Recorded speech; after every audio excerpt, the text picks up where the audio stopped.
Helen Adams Keller was born in Tuscumbia, Alabama on June 27, 1880.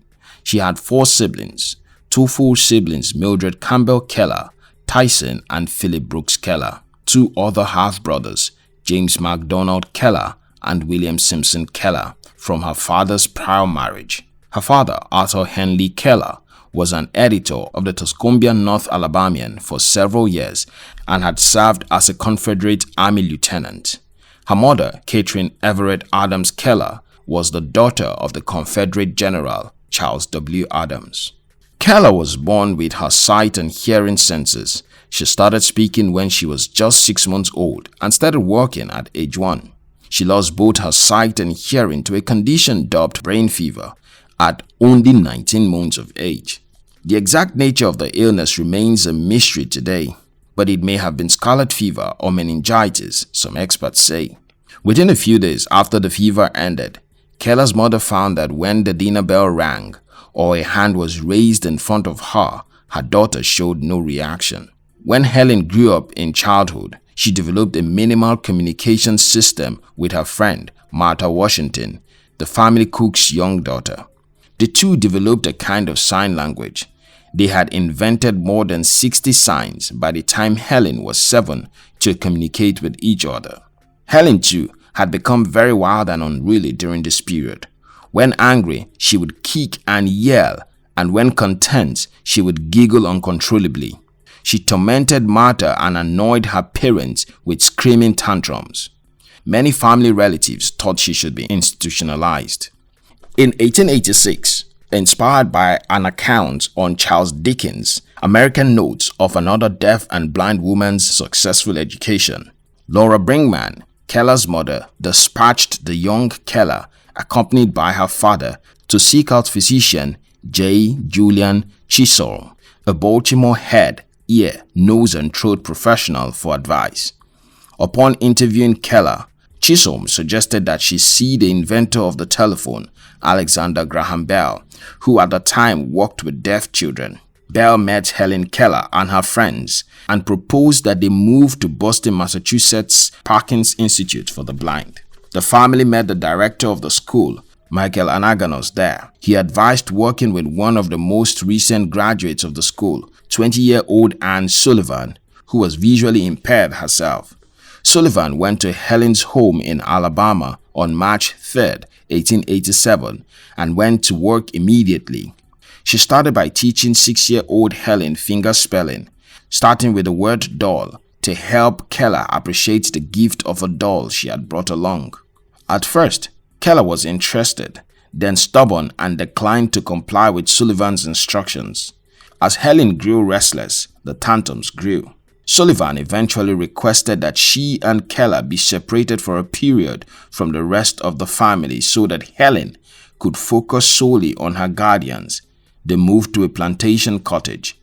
In a dramatic battle, Sullivan taught Helen the word water by taking Keller out to the water pump and putting Helen's hand under the spout. She helped her make the connection between the object and the letters.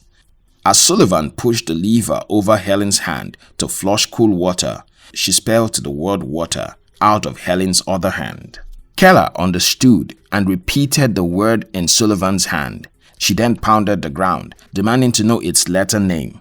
Sullivan followed her, spelling out the word into her hand.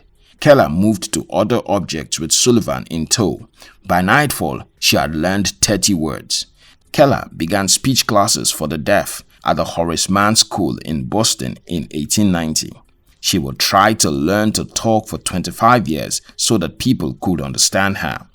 Between 1894 until 1896, Keller attended New York City's Wright Humason School for the Deaf. There, she worked to develop her communication skill and studied academic subjects. Around this time, Keller had become eager to attend college during this time. She attended Cambridge School for Young Ladies in 1996, which was a women's preparatory school. As her story became known to the general public, Keller started meeting with people of renown and power. One was the poet Mark Twain, who was very impressed with her and became friends with her. Twain introduced her to his friend Henry H. Rogers, a Standard Oil executive. Rogers has been so fascinated by the talent, motivation, and commitment of Helen Keller that he offered to pay for her to attend Radcliffe College. She was joined there by Sullivan, who worked alongside her to translate lectures and documents. During this time, Helen had mastered many communication techniques, including the reading of touchlip, braille, speech, typing, and finger spelling. At age 24, Helen graduated cum laude from Radcliffe College in 1904, the first deaf-blind person to accomplish this feat. Keller wrote her first novel, The Story of My Life, with the aid of Sullivan and John Massey, an educator of Harvard University, a social critic, and a popular socialist. A memo describing Keller's transformation from childhood to 21-year-old college student. It was published in 1905. Sullivan married John Massey the very same year. Sullivan continued to be Keller's guide and mentor after the marriage. When Keller went to stay with the Masseys, they both gave their undivided attention to Keller. Around 1914, Sullivan's health started failing. Polly Thompson, a young woman from Scotland, was hired to keep the house. At first, Thompson had no experience with deaf or blind people. Still, she progressed to working as a secretary as well, and eventually became a constant companion to the young author.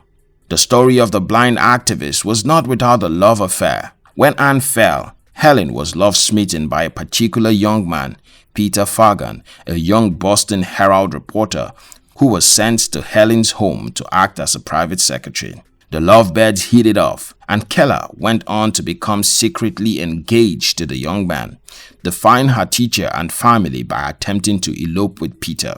And Sullivan passed on in 1936 after falling into a coma as a result of coronary thrombosis. The literary genius Anne Thompson moved to Connecticut and traveled around the world from there, raising funds for the blind. Thompson had a stroke she had never wholly recovered from in 1957 and died in 1960. Winnie Coberly, a nurse who was first employed to care for Thompson in 1957, stayed on after Thompson's death and became a companion to Keller for the rest of her life. Helen addressed social and political issues throughout the first half of the 20th century, including women's suffrage, pacifism, birth control, and socialism. By sharing her experiences with audience and working on behalf of others living with disabilities, the activist became a well-known celebrity and lecturer. She testified before Congress advocating strongly for improving the welfare of the blind. In 1915, she co-founded Helen Keller International along with renowned city planner George Kessler to combat the causes and effect of blindness and malnutrition. She helped in funding the American Civil Liberties Union in 1920. Keller had a national platform for her work when the American Federation for the Blind was founded in 1921. In 1924, she became a member and took part in several campaigns to raise awareness, funds, and support for the blind.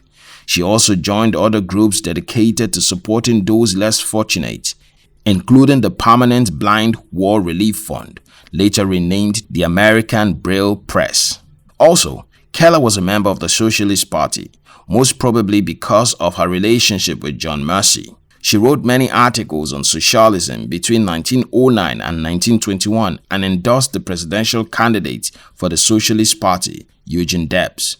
Her essay series on socialism entitled Out of the Dark described her views on socialism and world affairs. It was during this time that Keller first encountered public discrimination about her disability. She was publicly criticized for the first time in her life, and attention was drawn to her disabilities. In 1946, Keller was appointed International Relations Advisor to the Overseas Blind American Foundation. She traveled to 3 to 5 countries in 5 continents between 1986 and 1957. In 1955, at the age of 75, the rights activist embarked on the longest and most grueling journey of her life, a 5-month, 40,000-mile trek through Asia. She brought inspiration and hope to millions of people through her numerous speeches and appearances. Helen Keller wrote a total of 12 published books and several articles.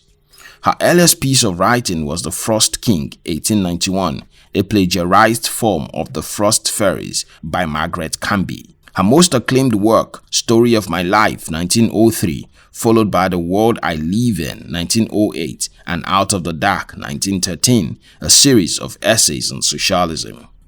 Her spiritual memoirs, My Religion, was published in 1927, and then revised and reissued extensively in 1994 under the title Light in My Darkness. Helen Keller's life was portrayed countless times in movies. Her autobiography, The Story of My Life, was used as the basis of the 1957 television drama, The Miracle Worker. Some of the movies based on her life includes Deliverance, 1919, The Miracle Continues, a semi-sequel to The Miracle Worker, Black, 2005. She was also the subject of the documentaries Helen Keller in Her Story and The Story of Helen Keller. She received numerous awards in appreciation of her achievements during her lifetime, including the 1936 Theodore Roosevelt Distinguished Service Medal, the 1964 Presidential Medal of Freedom, and the 1965 election to the Women's Hall of Fame. Helen also received honorary doctoral degrees from Temple University and Harvard University, and universities in Glasgow, Scotland, Berlin, Germany, Delhi, India, and Witwatersrand in Johannesburg, South Africa. She has been elected an honorary fellow of the Educational Institute of Scotland. In 1991, Helen suffered a series of stroke and spent the last years of her life at home.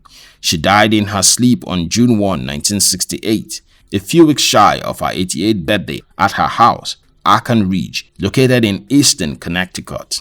At the National Cathedral in Washington, D.C., a service was held in her memory.